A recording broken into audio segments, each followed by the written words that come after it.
안녕하십니까. 행보로 가는 동 196회차 서일보입니다. 인간의 능력은 훈련이나 개발력에 따라서 무한하게 뻗어나갈 수 있다라고 하는데요. 그러면 과연 이것을 어떻게 활용시켜야 하는가? 어느 날 선생님이 사과 3개를 2아이가 나누어 먹으려면 어떻게 해야 하지? 하고 물으니 어느 한 아이가 하나씩 나누어 먹고 1개는 하느님께 드리면 됩니다 라고 하자 선생님은 아니 하나 반씩 나누어 먹으면 되지 너는 나눗셈도 못하느냐 라면서 바보 취급을 했다 하는데 어쩌면 그 아이가 천재일지도 모르죠. 실제로 그런 아이들은 낙제 점수를 받기가 일수라고 하는데요. 얼마 전에 미국의 2주에서 조사한 결과에 의하면 낙제 점수 어린이의 20%는 IQ가 130이 넘는 천재들이었다라고 하죠. 대부분 뛰어난 재능을 가지고 태어난 사람들을 우리는 천재라고 하는데 그런 사람들은 되게 어렸을 때부터 눈부신 재능을 발휘하지만 그 중에는 전능하다라고 하는 취급을 받기도 하고 어린 시절을 보낸다라고도 하는데 어찌 보면 재능이라고는 전혀 없는 것처럼 보이는 사람도 갑자기 천재적인 재능을 발휘할 수도 있는데요. 에디슨이나 아인슈타인이 그 대표적인 예이기도 하지요. 그러면 그들은 전혀 재능이 없었던 것인가 하고 살펴보면 재능이 있기는 했지만 그것을 인정하고 끄집어내는 방법을 몰랐었다는 것이죠.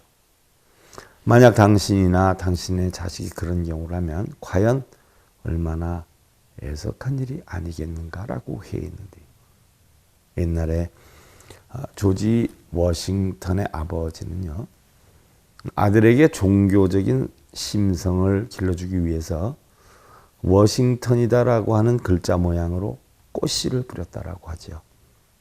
얼마가 지나서 새싹이 돋아났는데 어렸던 워싱턴이 눈이 휘둥그레지면서 아빠 저기 새싹이 제 이름을 써놓았어요. 아버지는 어린 아들을 내려다보면서 아들아 저게 바로 신의 섭리라는 것이야 라고 했는데 우리는 환경이 인간의 성격 형성에 끼치는 영향은요 굉장히 크다라고 하죠. 특히 부모의 영향은 거의 절대적이고요. 학교나 향토 등의 특색이 성격적 이미지를 형성해 가는데 아직 세상에 물들지 않은 어린이의 기질이 어른이 되어서까지 강한 영향력을 갖게 되는 것은 바로 처음 받는 교육과 환경이 그만큼 크게 작용하는 것이다라고 하는데요. 동일한 환경에서 자라난다라고 하더라도 또한 감수성과 충동성의 강약에 따라서 그 영향도 달라진다라고 하지요. 철혈 재상이라고 불렸던 비스마르크는요. 강철 같은 의지와 불굴의 정신을 가진 사람이었지만요. 소년 시절에는 몹시 감상적이고 의지가 약했다라고 해요. 그러나 그가 놀랄만한 성격의 변화를 꾀한 데 대해서 그는 성격은 습관적인 사고방식을 바꾸면 바뀔 수 있다라고 했어요. 가정생활을 들추어 보면은요, 그는 섬세하고 신경이 아주 예민한 사람이었고요. 그의 심리는 감성과 강직이다라고 하는 모순된 양극 사이에서 끊임없는 갈등을 일으켰고 마음의 밑바닥에는 감상적인 사고가 깔려있는가 하면 냉철한 판단력과 강인한 행동력을 나타내기도 했는데요. 세상은 그를 강철 같은 사람이다라고 했지만요.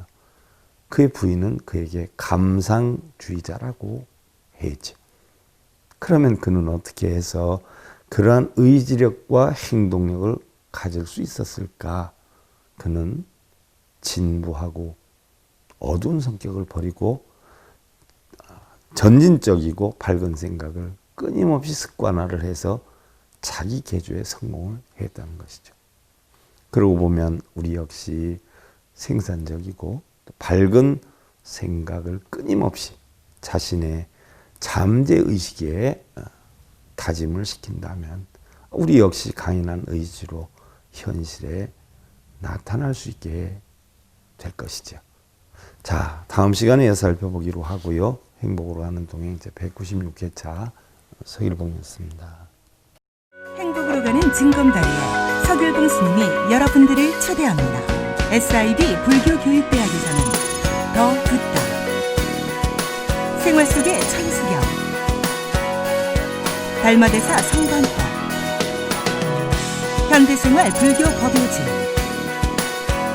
불교학개론, 성찰스님 백일 법문 등을 비롯한 다른 불법, 다른 진리, 서길봉 스님의 SIB 불교교육대학